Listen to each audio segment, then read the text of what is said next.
بالله من الشيطان الرجيم بسم الله الرحمن الرحيم السلام عليكم ورحمة الله وبركاته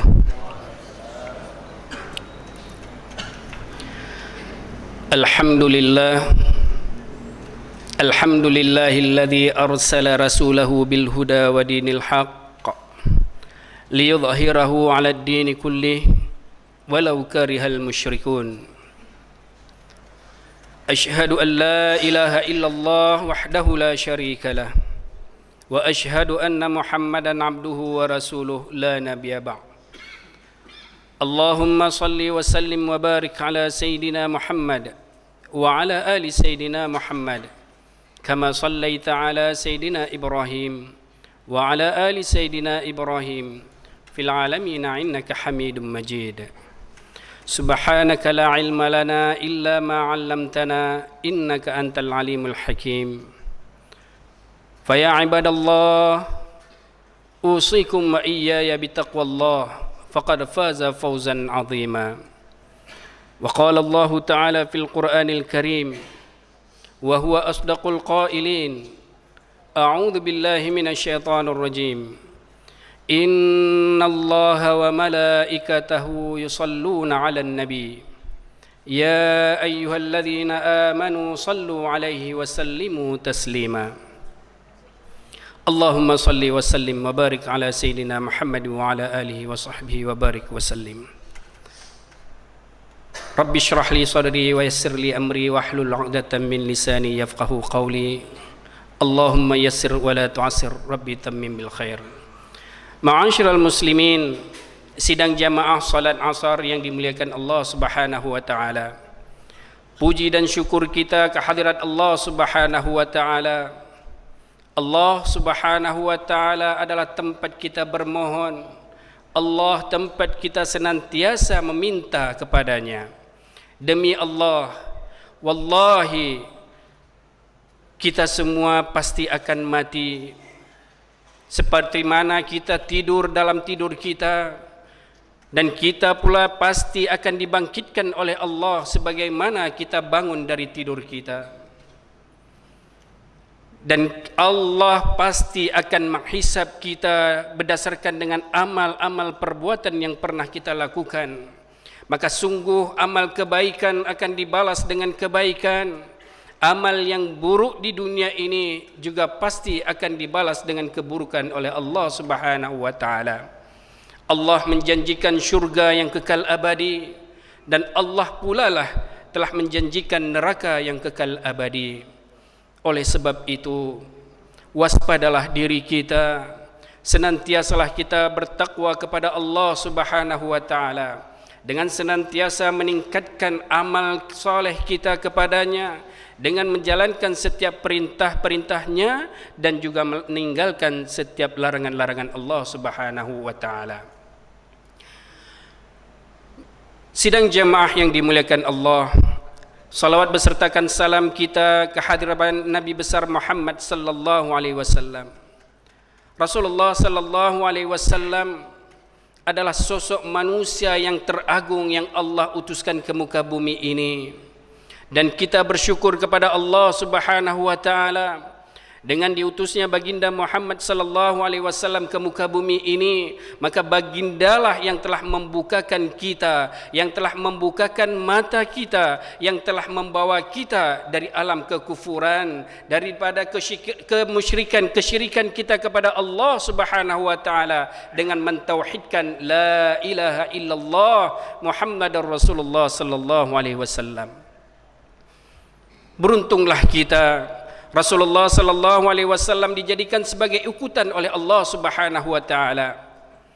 Rasulullah mempunyai akhlak yang mulia, mengajarkan agama yang mulia ke muka bumi ini untuk dijadikan umat ini, kita sekarang ini, untuk menjadikan umat-umat yang mulia ketika kita akan berjumpa dengan Allah Subhanahu wa taala. Allah Subhanahu wa taala berfirman, laqad kana lakum fi rasulillahi uswatun hasanah. Maka sungguh beruntunglah kalian, sungguh beruntunglah manusia-manusia ketika Allah Subhanahu wa taala telah memberikan satu contoh di muka bumi ini, yaitu baginda Muhammad sallallahu alaihi wasallam. Bagi orang-orang yang menginginkan akhirat, bagi orang-orang yang menginginkan kemuliaan dunia dan akhirat, maka sungguh baginda Muhammad sallallahu alaihi wasallam adalah uswah hasanah di muka bumi ini. Oleh sebab itu, senantiasalah kita memperbanyakkan salawat kita ke atasnya. Semoga kita akan tergolong ke dalam umat-umat yang dirindukan oleh baginda Muhammad sallallahu alaihi wasallam. Sidang jamaah yang dimuliakan Allah, kita sekarang yang berada di ambang bulan Rabiul Awal, di mana bulan kita akan menyambut meraihkan bulan mauludnya Nabi Muhammad sallallahu alaihi wasallam.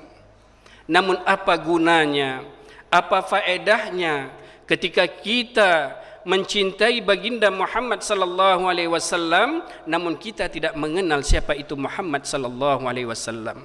Dan itu sudah menjadi tanggung jawab bagi kita selaku bapa, menjadi tanggung jawab yang akan ditanyakan oleh Allah terhadap anak-anak dan warisan kita. Apakah kita mengenal itu Muhammad sallallahu alaihi wasallam? Sudahkah kita mengajarkan kepada anak-anak kita, ahli waris kita, keluarga kita, siapa itu Muhammad sallallahu alaihi wasallam? Padahal Allah Subhanahu wa taala telah berfirman, laqad ja'akum rasulun min anfusikum azizun 'alaihi ma 'anittum harisun 'alaikum bil mu'minina raufur rahim. Sungguh beruntung kalian ketika Allah Subhanahu wa taala telah mengutus seorang rasul dari golongan kalian. Rasulullah sallallahu alaihi wasallam Muhammad adalah dari golongan manusia. Rasulullah tidak dipilih dari golongan selain daripada manusia. Rasulullah sallallahu alaihi wasallam sangat menitik beratkan, sangat memikirkan tentang umat-umatnya. Ia sangat memikir berat tentang ketika Allah Subhanahu wa taala memberikan kesakitan, kepayahan kepada umat-umatnya, maka baginda Muhammad sallallahu alaihi wasallam bermohon kepada Allah, "Ya Allah, biarlah aku yang menanggung kesusahan umat-umatku." Bacalah dalam sejarah di saat-saat kewafatannya baginda Muhammad sallallahu alaihi wasallam, ketika sakratul maut yang dialami oleh baginda Muhammad, "Ya Allah, begitu sakitnya sakratul maut yang kurasakan, maka janganlah engkau timpakan sakratul maut ini terhadap umat-umatku. Biarlah aku yang akan menanggung sakratul umat-umatku." Allahumma salli ala Sayyidina Muhammad. Itu adalah merupakan salah satu bukti kecintaan baginda Muhammad sallallahu alaihi wasallam terhadap umatnya. Mungkin kita akan melihat kecintaan seorang ibu begitu besar terhadap anak-anaknya, tapi kecintaan baginda Muhammad sallallahu alaihi wasallam terhadap umatnya melebihi daripada kecintaan seorang ibu terhadap anaknya. Allahumma salli ala Sayyidina Muhammad. Oleh sebab itu, introspeksilah diri kita. Apakah kita sudah berkorban untuk Muhammad sallallahu alaihi wasallam? Sudahkah kita termasuk ke dalam umat yang akan dirinduinya? Sudahkah kita menjalankan setiap sunnah yang diperintahkannya? Sudahkah kita meninggalkan setiap larangan-larangan yang dilarang oleh baginda Muhammad sallallahu alaihi wasallam? Mungkin bibir kita mengatakan, "Ya Allah, aku mencintai baginda Muhammad, aku mencintai kekasihmu ya Allah." Tapi itu hanya ucapan bibir. Tanyalah diri kita hadirin. Allah Subhanahu wa taala ketika mengirim baginda Muhammad sallallahu alaihi wasallam ke muka bumi ini adalah merupakan satu rahmat, rahmatan lil alamin, rahmat bagi umat manusia, rahmat bagi umat-umat selain daripada manusia. Begitu besarnya rahmat yang dibawa oleh baginda Muhammad sallallahu alaihi wasallam.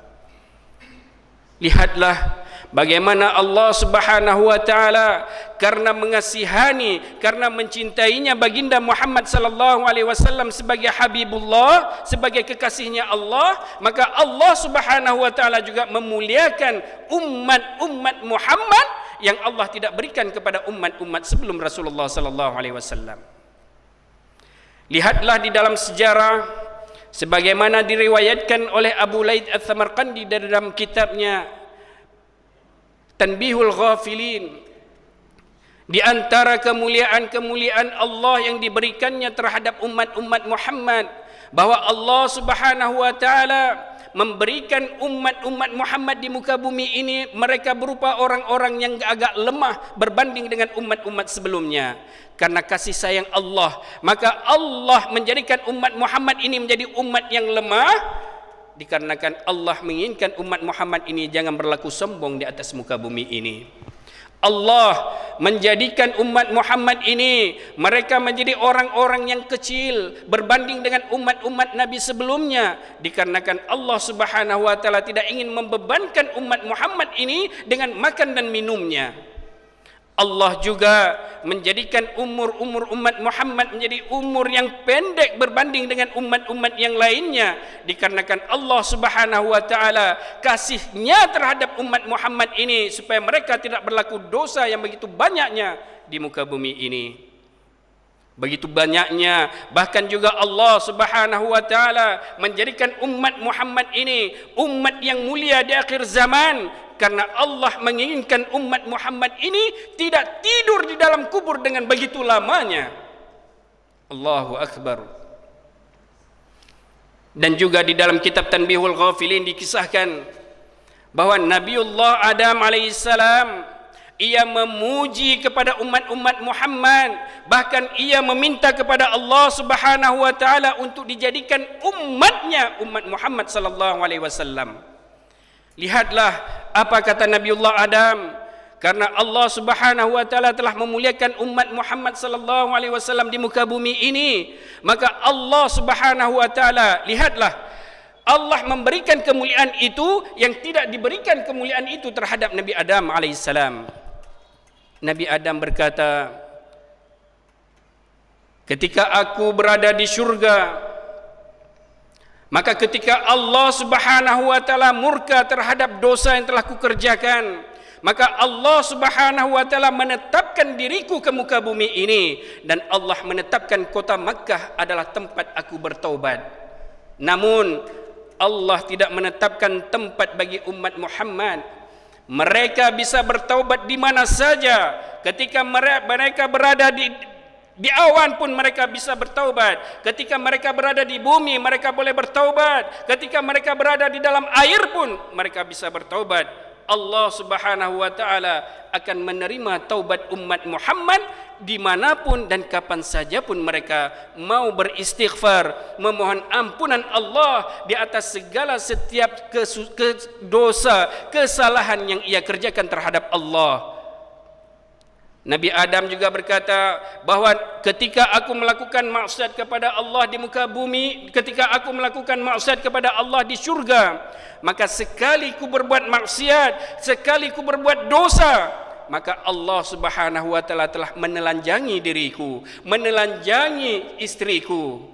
Namun ketika umat Muhammad mereka melakukan dosa, bahkan dosa di atas dosa, Allah tidak menelanjangi mereka. Bahkan umat Muhammad melakukan kesalahan di muka bumi ini sambil mereka telanjang, Allah memberikan mereka masih pakaian. Allah masih menutupi mereka dengan pakaian-pakaian. Allah masih menutupi mereka aib-aib mereka, sehingga orang-orang lain tidak tahu dosa yang telah mereka kerjakan.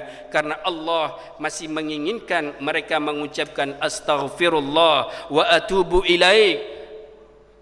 Karena Allah masih menginginkan mereka bertaubat kepada Allah. Allahu Akbar. Lihatlah kemudian Nabiullah Adam alaihissalam berkata, ketika aku melakukan maksiat hanya sekali maksiat di dalam syurga, maka Allah Subhanahu wa taala memisahkan diriku dengan istriku. Namun lihatlah ketika umat Muhammad sallallahu alaihi wasallam mereka melakukan maksiat di muka bumi ini, Allah tidak pisahkan mereka dengan istrinya. Allah Subhanahu wa taala tidak ceraikan mereka dengan keluarganya. Begitu kasihnya Allah terhadap umat Muhammad sallallahu alaihi wasallam.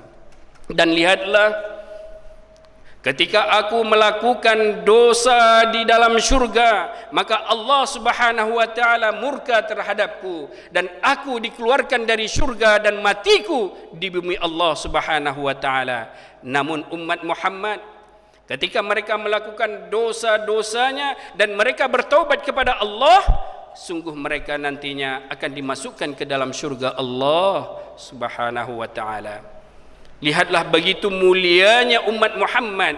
Namun sayangnya kita yang menjadi umat Muhammad, kita yang menjadi umat yang dirindukan, kita menjadi umat yang senantiasa dipuja-puja oleh makhluk langit, namun kita tidak menyadari bahwa kita mempunyai kemuliaan. Inilah letaknya kehinaan terhadap diri kita. Kita jauh dengan agama, kita jauh dengan Al-Quran, kita jauh dari pengajian-pengajian. Hadirin sidang jamaah yang dimuliakan Allah, bukankah kekasih akan senantiasa merindukan kekasihnya? Bukankah kekasih akan senantiasa mengimpikan untuk senantiasa bertemu dengan kekasihnya? Ia akan rindu terhadap ucapannya, ia akan rindu terhadap tingkah lakunya, ia akan rindu dengan setiap kata-katanya, dia akan rindu dengan setiap apa saja yang dilakukan oleh kekasihnya. Apakah kita ini menjadi kekasihnya baginda Muhammad sallallahu alaihi wasallam? Lihatlah di rumah kita masing-masing, termasuk saya sendiri. Berapa banyak buku-buku sejarawan yang kita baca. Namun berapa kalikah kita membaca kitab-kitab hadisnya Rasulullah sallallahu alaihi wasallam? Sudahkah kita memiliki kitab-kitab hadis sahih Bukhari Muslim? Sudahkah kita senantiasa melazimkan diri kita untuk membaca hadis Rasulullah sallallahu alaihi wasallam? Bagaimana kita mengatakan kita menjadi umat yang dicintakan, umat yang kita merindukan, mencintainya baginda Muhammad sallallahu alaihi wasallam, namun kita sendiri tidak mengenal siapa yang kita cintai. Oleh sebab itu, di bulan Maulid ini sama-samalah untuk senantiasa kita meningkatkan amal saleh kita, bermohon kepada Allah Subhanahu wa taala di atas segala kesalahan kita dengan meningkatkan iman kita, memperdalam iman kita dan berbanyakkan salawat kita ke atas baginda Muhammad sallallahu alaihi wasallam. Bacalah sejarah Rasulullah sallallahu alaihi wasallam. Di dunia ini kita sering membaca bagaimana cara sukses di dunia, bagaimana cepat kaya, bagaimana ini, bagaimana itu. Namun baginda Muhammad sallallahu alaihi wasallam yang akan menjamin kehidupan dunia dan akhirat kita, apakah kita mengenalnya? Apakah kita sudah membacanya? Apakah kita sudah mengkajinya? Maka Allah Subhanahu wa taala berfirman, "Qul in kuntum tuhibbunallaha fattabi'uni yuhibbukumullah wa yaghfir lakum dzunubakum wallahu ghafurur rahim." Katakanlah wahai Muhammad, wahai orang-orang yang beriman, wahai orang-orang yang ada di muka bumi ini, sekiranya kalian beriman kepada Allah, sekiranya kalian beriman percaya kepada Allah, maka ikutilah baginda Muhammad sallallahu alaihi wasallam. Ikutilah baginda Muhammad sallallahu alaihi wasallam, maka Allah Subhanahu wa taala sungguh akan membelas kasihan kalian, akan menyayangi kalian, akan mencintai kalian, dan Allah Subhanahu wa taala akan mengampuni segala dosa-dosa kalian. Semoga kita akan tergolong ke dalam umat yang akan diampuni oleh Allah Subhanahu wa taala disebabkan kita mempelajari, mengkaji sejarahnya baginda Muhammad sallallahu alaihi wasallam. Sidang jamaah yang dimuliakan Allah Subhanahu wa taala, kecintaannya Rasulullah sallallahu alaihi wasallam terhadap umatnya ini bukan hanya di bibir beliau saja. Diriwayatkan pada suatu ketika baginda Muhammad sallallahu alaihi wasallam duduk bersama dengan para sahabatnya, sambil matanya berkaca-kaca, baginda Rasulullah sallallahu alaihi wasallam bersabda, "Ana uhibbu bi ikhwani, ana mushtaqun bi ikhwani." Aku sungguh merindukan akan saudara-saudaraku. Maka para sahabat pun membalas, wa qalu alasna ikhwanika ya Rasulullah? Bukankah kami ini saudara-saudaramu ya Rasulullah? La, bal antum ashabi. Tidak, kata Rasulullah, bahkan kalian itu adalah sahabat-sahabatku.